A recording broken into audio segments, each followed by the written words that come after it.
Hey guys, welcome back to another episode of Doggy Darwinism.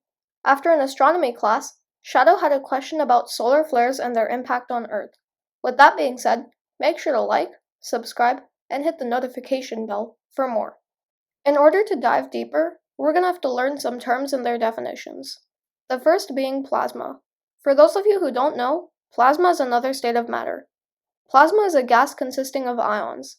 Ions are atoms that have some of their orbital electrons stripped from them. Some examples of plasma are Earth's ionosphere and lightning.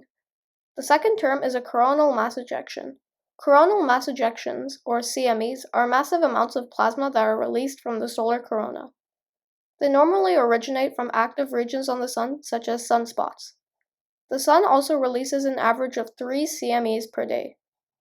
Let's start with the basic information about solar flares. Solar flares occur when accelerated charged particles, generally electrons, interact with large amounts of plasma in the sun. In other words, solar flares are caused by the crossing of magnetic fields near sunspots. They are the largest explosions in the solar system and are seen as bright areas on the sun. They can last anywhere from a few minutes to hours. Solar flares are generally accompanied by coronal mass ejections. Well, now that we have the tough stuff down, let's hit the main topic. What would happen if a solar flare was intense enough so that it would interact with the Earth? While the heat from solar flares can't make it to the Earth, radiation from it certainly can.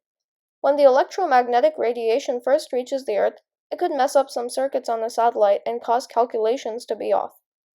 That in turn would mess up things with GPS and cause them to be off by many meters. Planes especially would have some serious problems without proper warnings. If a flare was powerful enough, it could cause some auroras in polar regions and blow out transformers in power grids.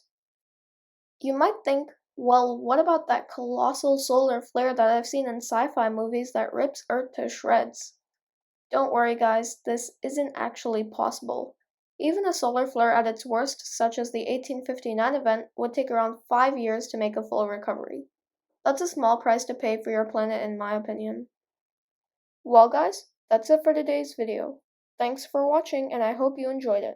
Stay tuned for more. Bye.